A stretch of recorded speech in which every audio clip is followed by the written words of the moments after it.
So Ryan, what are some of the goals this week for the team? Goals are improvement. We had a really good practice today. We'll practice full pads Tuesday, Wednesday, Thursday.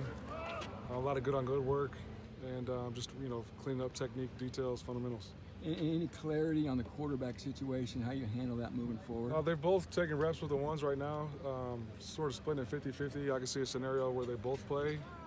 We'll see kind of how this week plays out, but both of them kind of give different strengths, different weaknesses, and both of them give us a shot. So we'll see how this week plays. You think you'd use both in a game? Yeah, I can see a scenario where we can do that. I can see them on the field at the same time. I guess what are sort of the parameters of this? Like, is it sort of a practice competition between them for the next 2 weeks, or is it, I guess, more holistic than that? I think it's a little more holistic.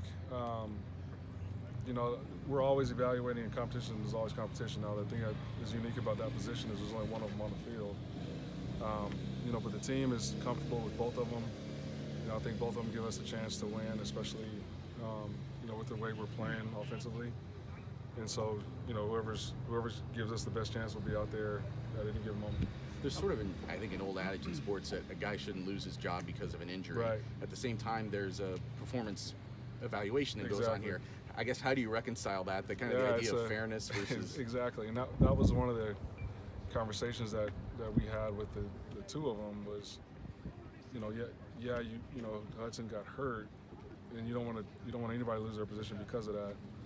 But you can't ignore the way Ryan played, especially in that second half of the Illinois game. And so, it is a fine line, and they both understand that, which is why I think they're both completely bought in to sharing and splitting reps, at least this week. So we'll see what that looks like. Coach, how much of that decision is kind of like matchup-based, opponent-based?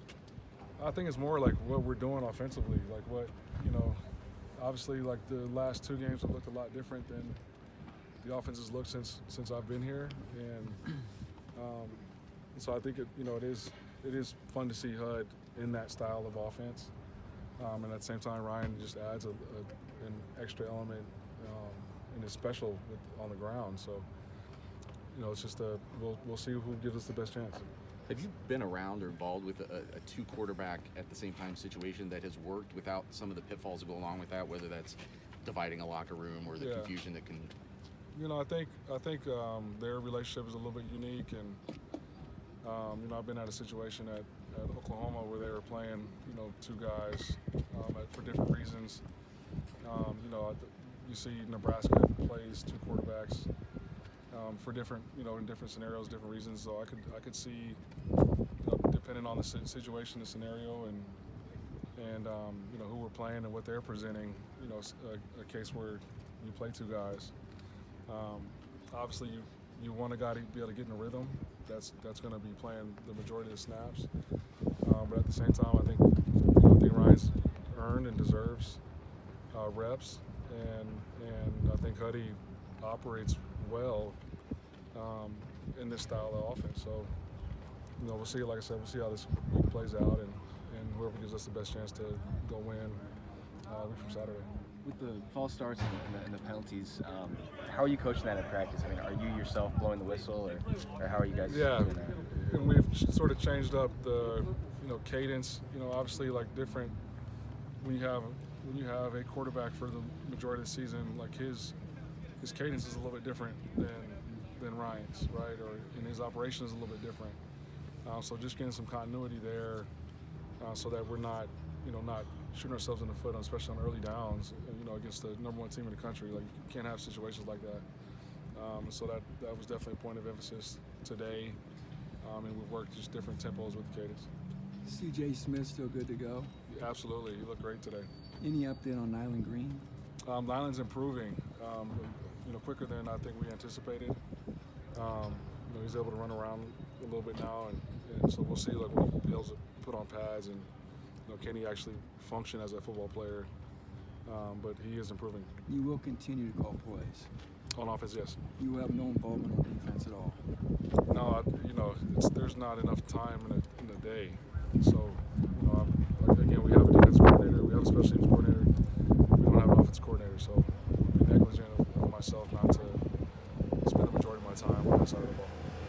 What has Smiley Bradford done that made him the next guy up when Nyland wasn't available? Well, he's playing like the safety, so he's not replacing Nyland, but he is playing in one of those safety spots. And really coming out of spring ball and fall camp, he would have been slotted there. Obviously, he broke his collarbone and couldn't play until the Wisconsin game. But just his savviness and his willingness to play physical and play tough, I think he's going to be a good player for us and have a bright future and bright career. Do you think Oregon was just a lot better prepared to face Ryan and just kind of that loss of the element of surprise, if you will? Or? No, I just think they're the #1 team in the country. You know what I mean? If there was something that simulates like NFL speed, I think that's the closest I've played against. I played some really good Alabama teams, and they might be bigger, but in terms of the speed of the game, like they were fast. So we were still able to rush for over 200 yards. So that I think Ryan's ability to run sort of freed up some lanes. Like they did not want him to pull it, so it let the running backs kind of get loose a little bit. So I thought that's why the game sort of played out the way it played out.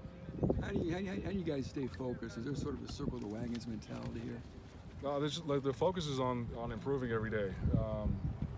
Obviously the season has not gone the way we wanted it to start and to go. But I do think like there has been improvement. Like you had the Illinois game, and you're starting a redshirt freshman at quarterback, and there's some life there. Obviously Oregon is Oregon, and we had chances and opportunities. But I think they're better than Notre Dame, and we didn't play well at all. We played abysmal in the Notre Dame game, and they had chances, last Saturday. So the goal is just to continue to improve and see improvement against Northwestern and the rest of the season. You got staffers hitting the road to recruit. What's the message to the guys out there?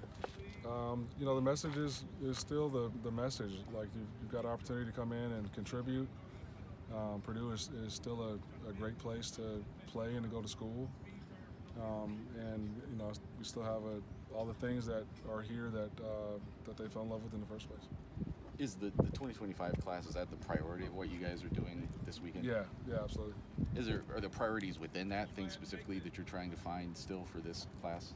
Yeah, there's still positional needs, but we're trying to go see the guys that we have committed already, go see them play. It'll be a good chance to sort of see them live and in action. Coach, how does such a tough schedule this year kind of help in the near future, the next few years, in terms of just players and staff, not just seeing that level of competition, but feeling it, like you said, for the first time? Yeah, I think it'll pay dividends moving forward. Like, we got a lot of young guys that are playing. You know what I mean?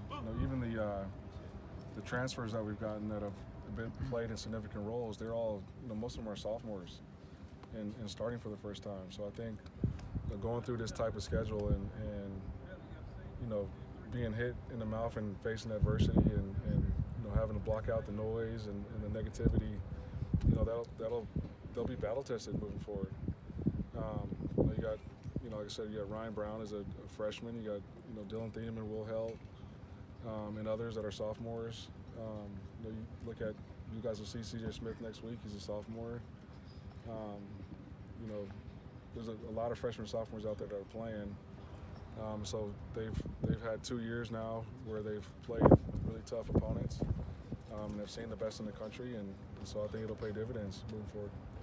Now, you talked about you're eager to see Hudson in this style of offense. Just in your words, what is this style of offense now? How's it changed? I just think there's a little more versatility in terms of the run game and how that marries up with sort of the play action and the throw game. Obviously you've seen the Qs sort of get out of the pocket a little bit more, and it just makes the defense play with all 11 on the field. And there's also been a point of emphasis to try to push the ball vertically. That was difficult last weekend just because of the speed of Oregon's defense and how fast not only they are in the secondary, but they are up front. But it is different. So like I said, it's fun to see him run around and enjoy it.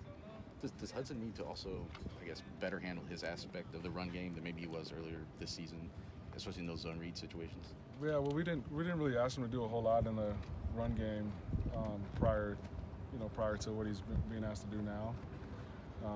We had a couple zone read type plays, that he may or may not have read right. You know what I'm saying? But all the scenarios that we put him in today, he made the right read. So that was promising, and like I said, it's fun to see both of them sort of have fun with it. Anything else for Coach? Any fun off the field activities planned this weekend? No, man. Team bonding, nothing like that? No, we got school, football, and we got stuff to work on. So. Understood. Thanks, Coach. How much is there sort of like a self-scouting element that goes on with staff this week? A lot. Especially for me, just basically I got 2 games to catalog, right? There are some tendencies that I got to break. So it's good information and a good time to sort of reset and put a good game plan moving forward. Do you evaluate yourself the way a defensive coordinator would be evaluating Yeah, exactly.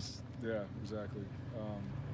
So it is that part of it is fun too. You know what I mean? Just to kind of see, all right, if I was playing against myself, this is what I would do because of how many times you do this out of this formation or this backfield. So they're good tendency breakers, and we worked on a couple of them today. You've had a couple of situations, short yardage situations, and I think they were set up by things you were doing earlier in the game, running the ball, and you chose to pass. Yeah. Would you take those play calls back, looking back on it? I mean, yeah, in hindsight, like you can always play Monday quarterback, right? Yeah. And sometimes they get you, sometimes they don't. There was about 2 times where if we would have ran it, we might have got the first down, and we didn't. You know what I mean? But there are also other times where we've gotten first downs, and so it's just a cat and mouse game that way. All right. Thanks, Coach. Thanks, Coach.